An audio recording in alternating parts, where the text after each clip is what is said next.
What's going on, guys? It's Nick here, back with another video. It is Wednesday. It's time to take a look at the players I'd be trading for this week, along with 3 players I'd be selling high on. First up, we've got Tony Pollard. Basically have to go over him again this week. Yes, I would still be trading for him, but no, I am not as confident as I was to start the season. He's objectively getting unlucky with touchdowns this season. That is a fact that you cannot dispute.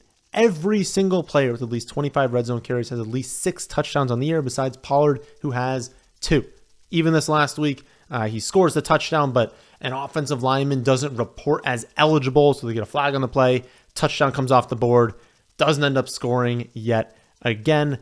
We've also finally got a close game, right? They've been a blowout every single week. We finally get a close game. It comes in the worst matchup for opposing running backs. Like, nothing has gone right for Pollard this season. He's playing worse than last year, but not so much worse where he should be getting this unlucky. So I know I sound like a broken record, but he's now like a low-end running back 1 for me rest of season, but still a running back 1.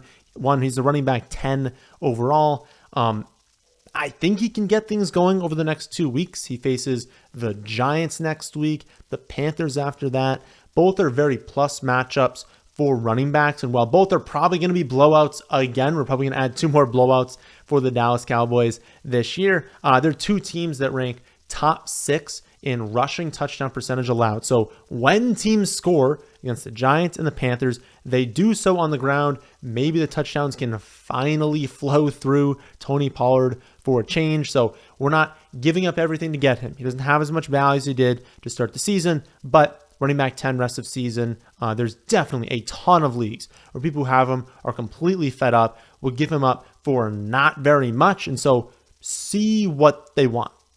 Ask them. Be like, hey, what would it take? Like, what kind of players would it take to get him? Is it going to take only a wide receiver 2, in which case you have to make a move like that?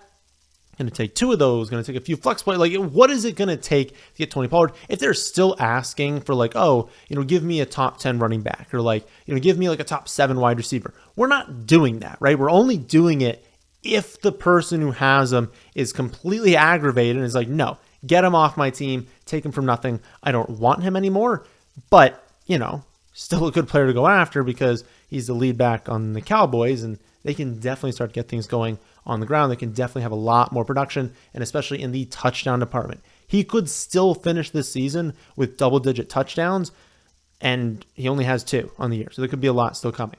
Another running back I could trade for is Derrick Henry. I'm not going to pretend like this is a safe trade to make. Henry's going to be 30 in January. The Titans are probably not making the playoffs, and they probably know that at this point.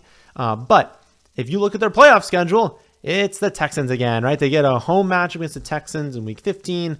They get a home matchup against the Seahawks in week 16, and then at the Texans championship weekend. So he gets the number 2 matchup for running backs twice in the fantasy playoffs, and then sandwiched in between those 2, he gets another positive matchup for running backs. If the Titans have any playoff hopes, I'm talking even like a 2% chance at making the playoffs by that time, which is definitely possible.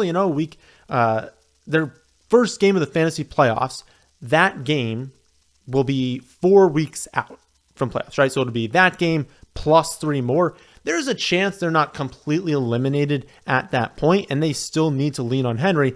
He's got nuke potential. And if he has nuke potential in the first week of the playoffs and championship weekend, definitely a good player to go after. I would say this, though, I'd want to acquire him with Spears. Whether Spears is on free agency, whether Spears is on another team, that same team, do a deal to get both Derrick Henry and Tyjae Spears, because in the off chance that they are eliminated from the playoffs and you're like, oh no, I just traded for Derrick Henry and now I get nothing because maybe they sit him, maybe they don't go to him as much.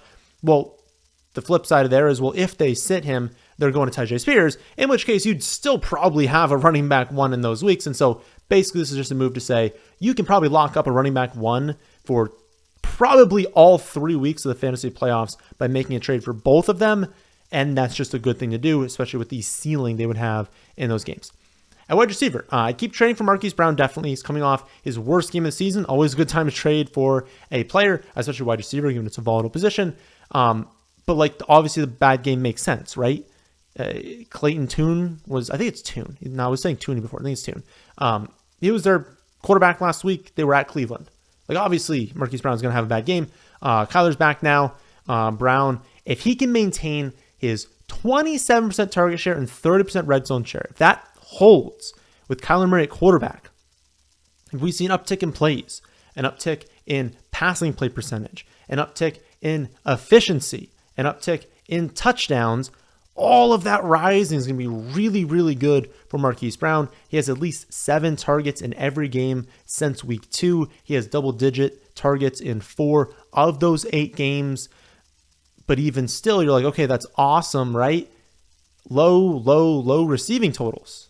He's been over 61 yards only once in those games. So if we can elevate the ceiling and we have this baseline of a ton of targets, but now we're adding in games where he has 100 touchdown, his value can go way up very, very quickly. So definitely want to trade for him.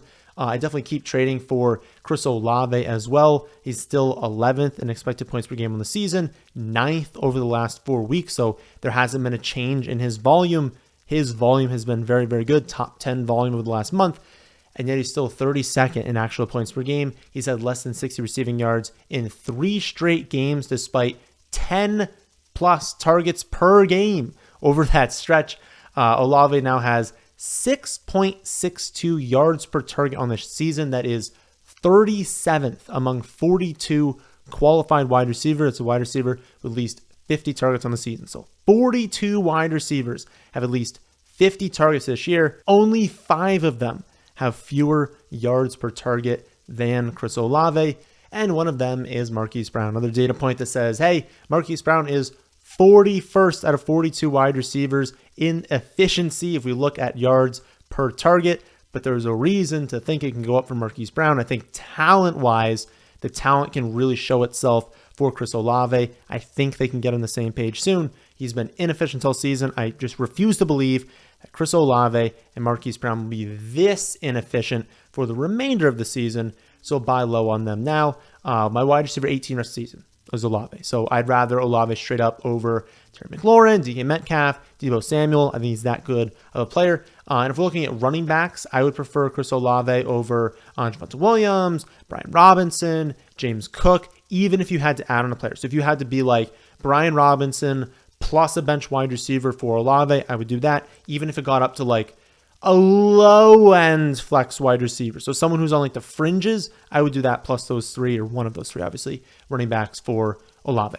Final wide receiver I would go after is Davante Adams. I think you just have to. A player of that caliber who's been this bad, you have to send an offer, at least see what it takes to get him. There was actually a trade in the 16-team subscriber league today for him. It was Adams for Aaron Jones, just to give you some sort of idea as to where some people are valuing him right now. Also, just kind of some confidence in that he is able to be dealt, and it doesn't come at the cost of a like top 7 running back, right? People are willing to give up a running back to get Davante Adams. He's been dreadful, obviously, and very dreadful recently. So I understand when people are, fed up with him. He's got 5 straight games under 60 receiving yards. He hasn't scored since week 2, and he has 5 receptions for 44 yards combined over the last 2 weeks. I looked back at his game logs, and I was like, okay, has he ever done this? Has he ever had 5 straight games under 60 receiving yards? The last time he had only 3 straight games with less than 60 receiving yards was in 2017. Again, he has 5 straight right now. Here's how I'm looking at that situation. The Raiders had their chance. Trade deadline came. The Jets gave him an offer. If the Raiders really wanted to be like, you know what, we're not going to utilize him that much this season. He's an aging wide receiver we're giving a ton of money to. We know we're not making the playoffs. Let's get rid of him. Let's at least get something back. They decided not to do that. They're like, no, we're going to keep him. We're going to fire our head coach. We're going to fire our GM. To me, that doesn't mean that Adams is going off the rest of the season, but it means they value him very, very heavily. And given how frustrated he is, you cannot tell me there won't be some games moving forward where they're not going to pepper him with targets. And it could have happened, this last week, but we see Daniel Jones get injured immediately, and we see the run game finally get going. There was no way they were going to the passing attack after that happened. Daniel Jones goes down. They're like, there's no way the Giants are scoring any points against us this week. and were finally having a good game on the ground, they had to stick to the ground game, had to get Jacobs going. That's going to give them a lot of confidence moving forward. And if they can, finally do that, right? If they can finally open up this offense, finally score some points, they can finally get the ground game looking good. And you're going to have Adams with, a 30% target share, a 39% red zone share. That's going to bring out these spiked weeks for Adams. But when we look back at this production, it's like, yeah, he has this level of volume that he's getting, but they've only scored over 18 points once before last week. And even counting last week's stats, they're still 30th, ahead of only the Jets and the Giants in yards per game. So we just haven't seen this offense look good at all. If firing McDaniels can finally get things going, which I honestly think it can, and this offense can turn around, they can sustain more drives, they can get into the red zone, Adams is going to have a ton of touchdowns if they can just get into the red zone. They haven't been able to do that thus far. If they finally can start doing that, we're going to see, a lot better production from Adams moving forward. All right, let's close going over 3 players that I would be selling high on right now. First up, Gus Edwards. I talked about it in the waiver wire video, but Keaton Mitchell looks legit. He looked very, very good this week. Pretty obvious that Gus Edwards is getting lucky, right? He has 5 touchdowns over the last 2 games. That is obviously unsustainable. Still has his bye coming up, so you have to worry about that. He's got a tough playoff schedule, and they've already talked about using a rotation, being like whoever's hot is going to stay on the field. They'll get the production. They'll come off when they're tired, but, if Mitchell's going to get hot at a higher rate than these other scrub backups are, then he's going to take more work from Gus. And the floor on Gus is very, very obvious. He might have a catch each week. If he doesn't score, he's getting you like 5 points at best. That's someone you just want to sell high on, especially with tough playoff schedule coming up. Amari Cooper, he has 4 great games this year, but all of them came in top 11 matchups for wide receivers. All 3 playoff matchups are negative for the Browns, and he's going to face the Jets championship weekend. So if you're lucky enough to make it to the championship and you still have Amari Cooper, that's by far the worst matchup for wide receivers. And it's a Thursday game, so it's probably going to be a very disgusting game. Browns and Jets that weekend. So definitely an opportunity now coming up a really, really good game. A little bit more hype surrounding Deshaun Watson having a good game as well. I would look to sell high on Amari Cooper there. And then Dalton Schultz. He's got the Titans, Browns, and Titans in the fantasy playoffs.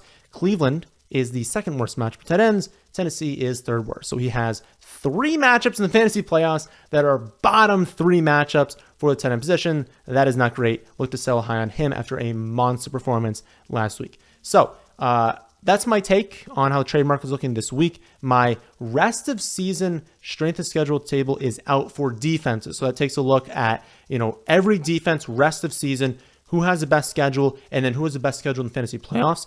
I'm going to create another table similar to that looks at every position. So you can sort by running back and be like, okay, what running backs have the best matchups the rest of season? And then also which ones have the best and worst matchups in the fantasy playoffs. Again, the goal is to get that up later this week since we finally have enough data to really trust those numbers, actually make the table that is trustworthy when you look at it. So definitely stay tuned for that. And also remember that the Start Sit video goes live on Thursday. So make sure you subscribe so you don't miss that one.